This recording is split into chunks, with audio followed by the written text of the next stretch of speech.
And three. Hi everyone, welcome back to a new episode. Today I'm joined by Nicole, a dedicated pharmacist and a leading expert in knowledge translation for primary care. Nicole has developed real passion for supporting primary care providers and applying the latest evidence to enhance patient care. I'm looking forward to learn more about what she does. Nicole, it's all yours.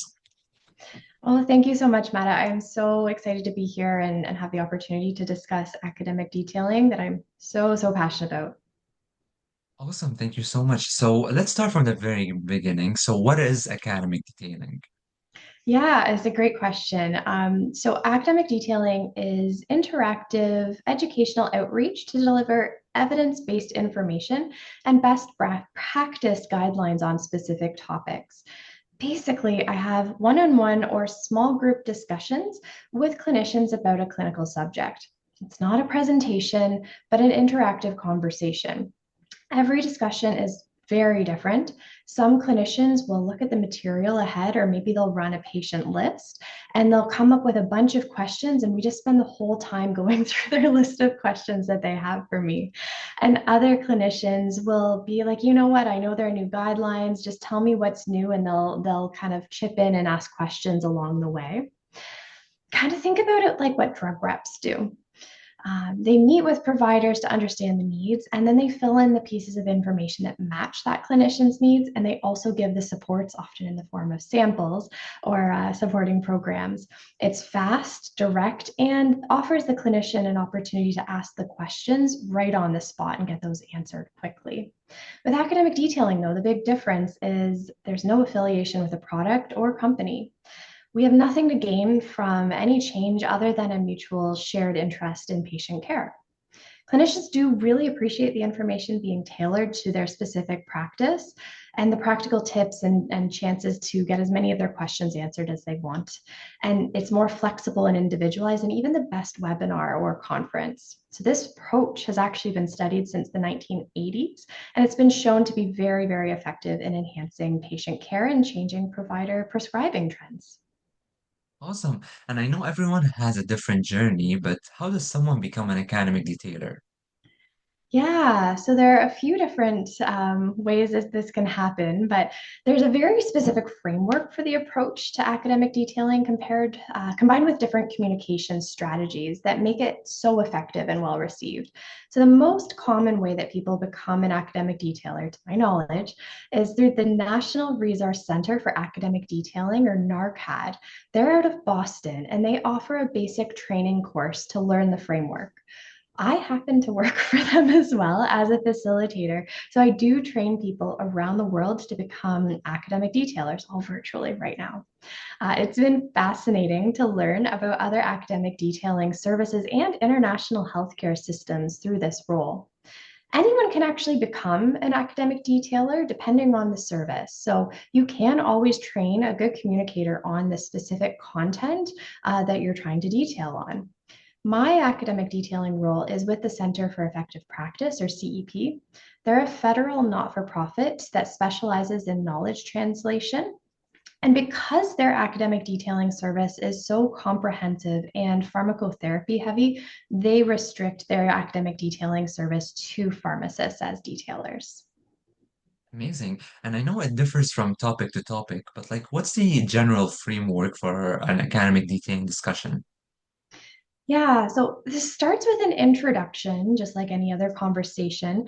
But usually, with the introduction, we're trying to share, like, this is what the topic could look like in terms of what things we could discuss. Then we always follow with a really important section called the needs assessment. And that's where we're basically trying to figure out, what does the clinician want to gain from the conversation? Why are you even there? What's in it for them? The detailer will ask questions in a really non-judgmental way to determine the current knowledge that that clinician has with the topic, as well as any other things the clinician may not realize that they don't know, because we all have blind spots.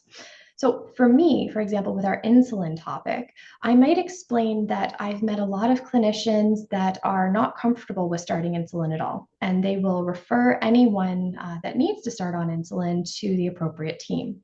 I've met some people that are really comfortable with starting a basal insulin, but they're not comfortable with starting a prandial insulin. And then I've met a few people that are actually very comfortable with both basal and prandial initiation when the time comes.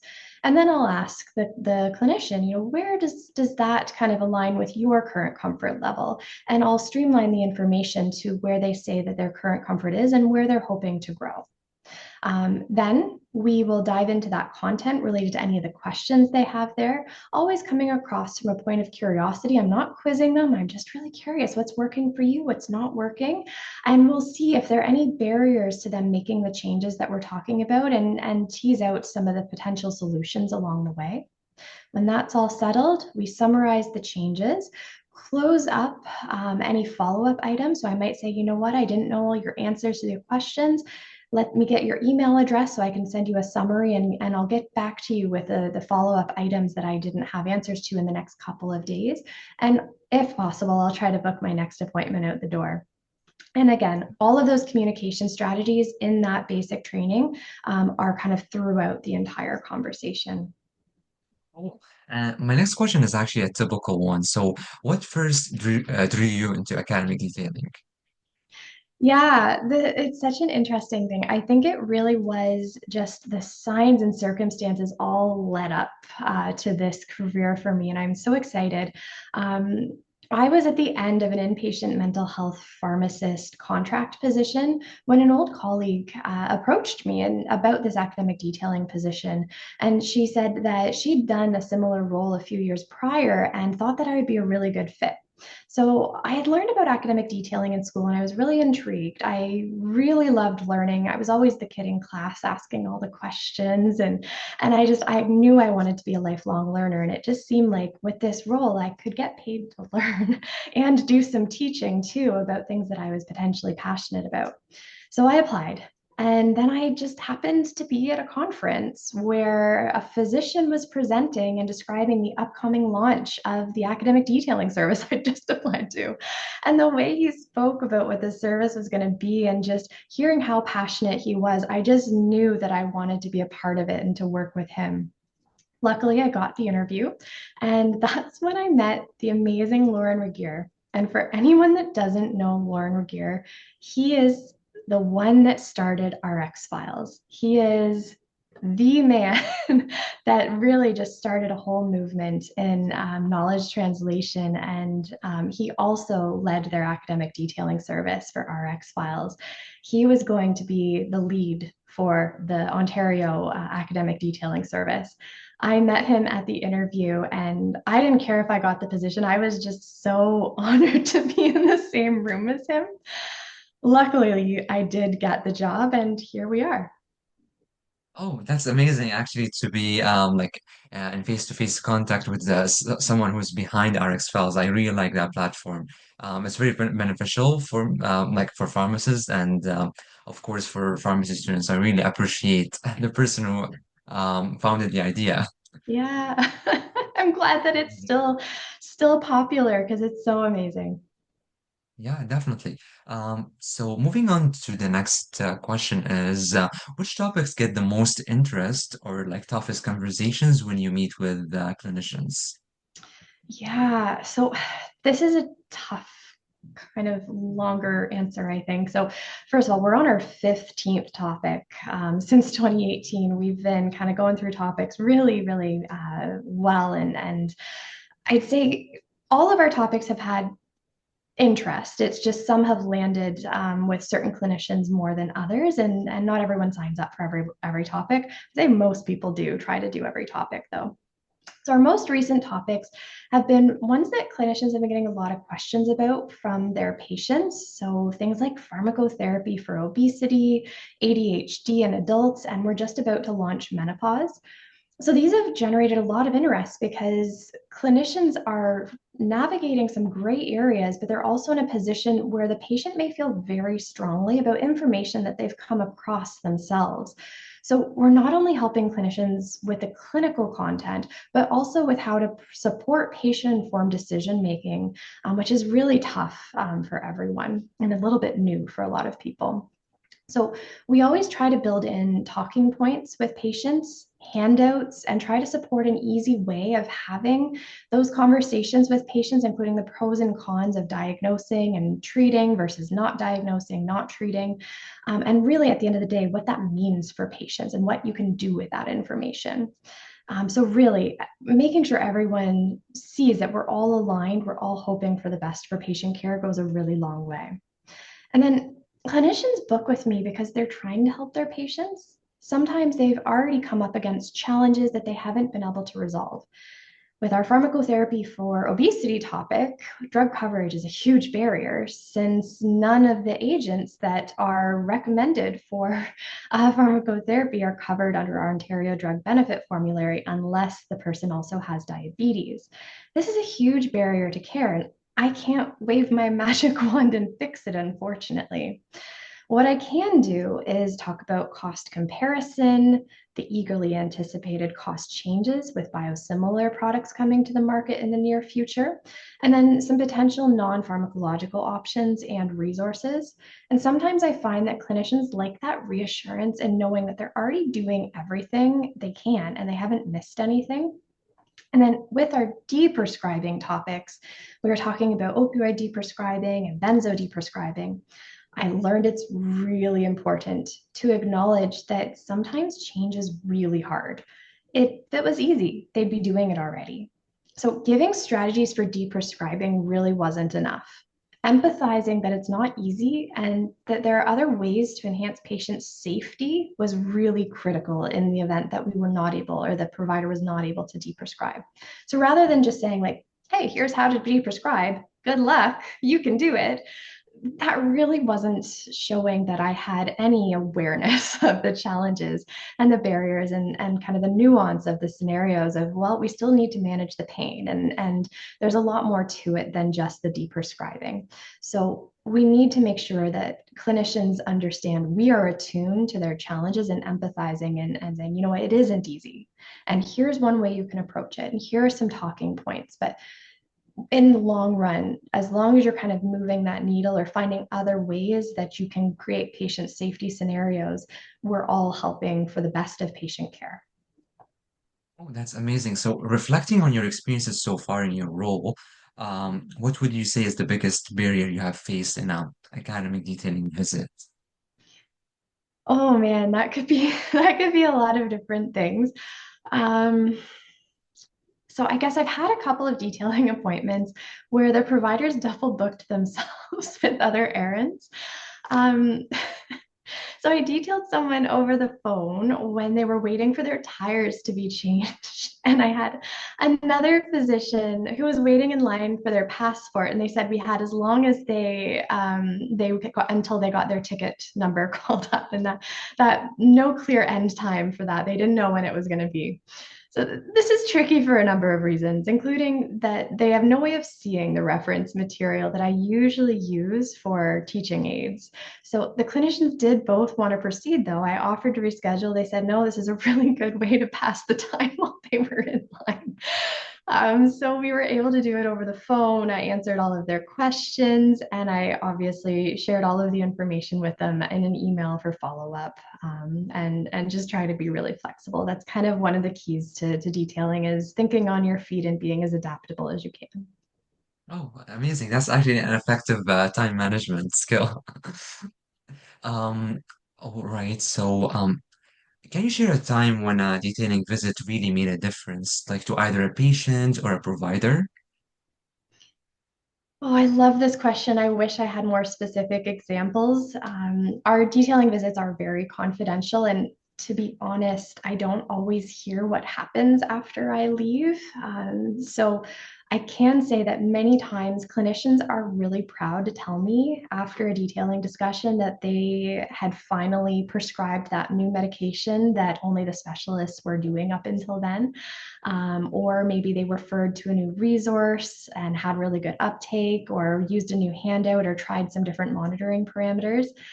And I have worked with quite a few clinicians that are new to Canada over the years. And I will say Those are some of my most rewarding conversations. They're trying to learn their new scope, drug coverage, OHIP, Canadian guidelines, and medications they may have never heard of before. And they may not be able to use medications that we don't have here in Canada that they previously had relied on. Now, on top of that, they're also moving to a new country and have all of the changes that come with that, including the new cultures and licensure requirements. So it's really a huge endeavor that they've taken on. And working with them, several of these clinicians have expressed their very sincere appreciation for me taking the time to help them get up to speed on these different things, and really as fast as I can, to get them to land really well and kind of hit the ground running. And this is just truly one of the most humbling and amazing experiences for me as a detailer. Perfect. And like when it comes to tools and resources that like you use on a day-to-day basis to provide the clinicians with like evidence-based information. So I was wondering like how do you decide what evidence to bring to the table when there's like so much out there? Yeah, the CEP has a team that works together to discuss the evidence and figure out what pieces are most relevant and how to share these. So we spend 2 to 3 months training or upskilling on every topic. And this includes reading all of the different guidelines, any landmark trials or other major RCTs, resources from other academic detailing services across Canada, including BC PAD, PEER, RX Files, and Dalhousie. We work closely with a family physician or nurse practitioner that has an expertise in the area as well. And as a team, we come together to discuss the real world application of all of it, and support weaving in that evidence that you mentioned, and just finding just the right way to kind of share and present it. Then we practice on each other. We do mock detailing, and then we call in real physicians and we try detailing on them. And over time, we've really found a really good rhythm for this. Oh, that's amazing. I know you also work as a hospital pharmacist. Correct me if I'm wrong. So I was wondering, how does your communication with physicians differ between your role as an academic detailer and a hospital pharmacist? Yeah, I took a short hiatus actually from our hospital pharmacy when I started academic detailing. And when I returned a few years later, I realized that my academic detailing communication strategies were not always necessarily really well received at the hospital, where the physicians really held or currently hold the pharmacists in such high regard. They're used to that black and white, okay, just tell me what you want, I'm going to do it.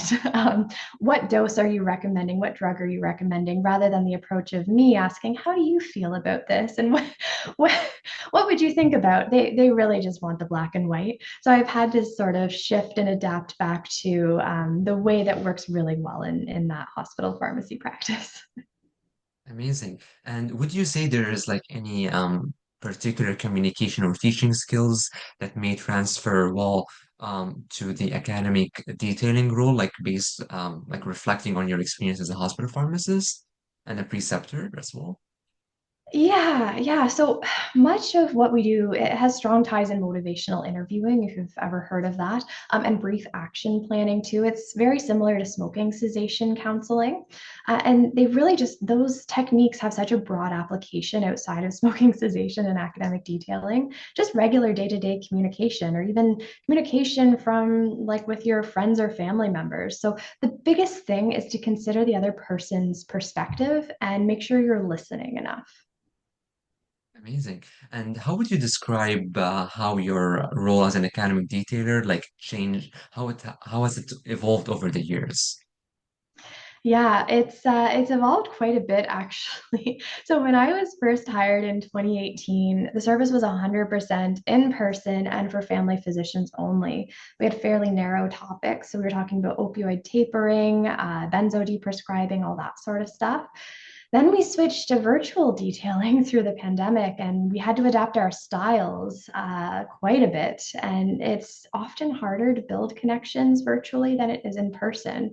Learn screen sharing and how to have a nice background as a detailer. But we made it work.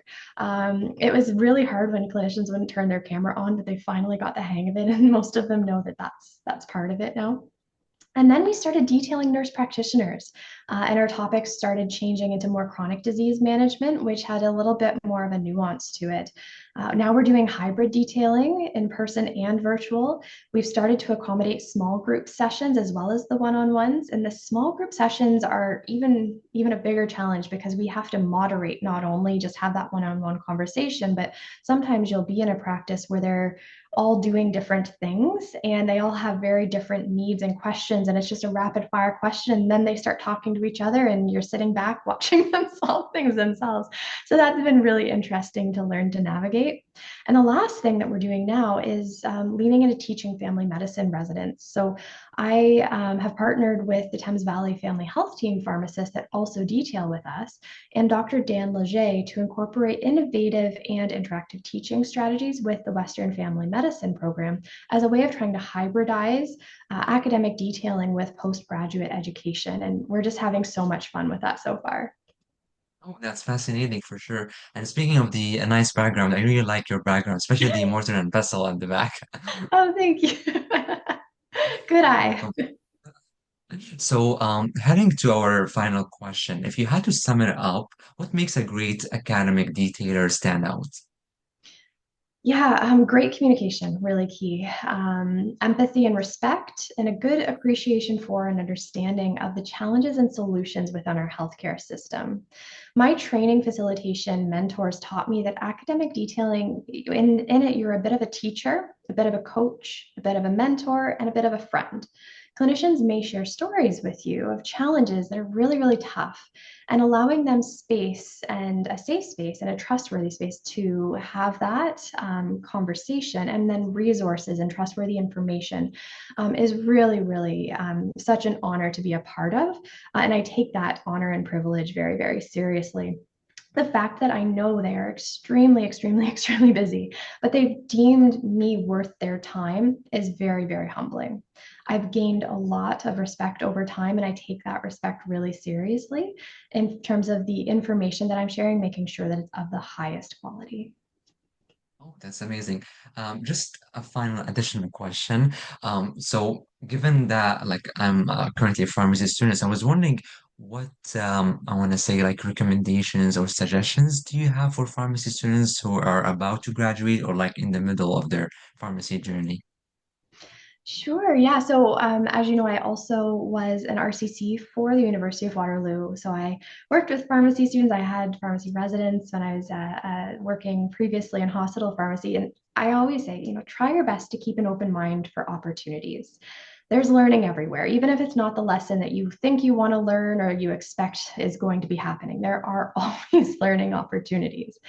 Even if you're never going to practice in a certain setting, understanding different areas of pharmacy practice will come in handy in the future. And you never know what networking and who knows who in the pharmacy world. That's very, very real.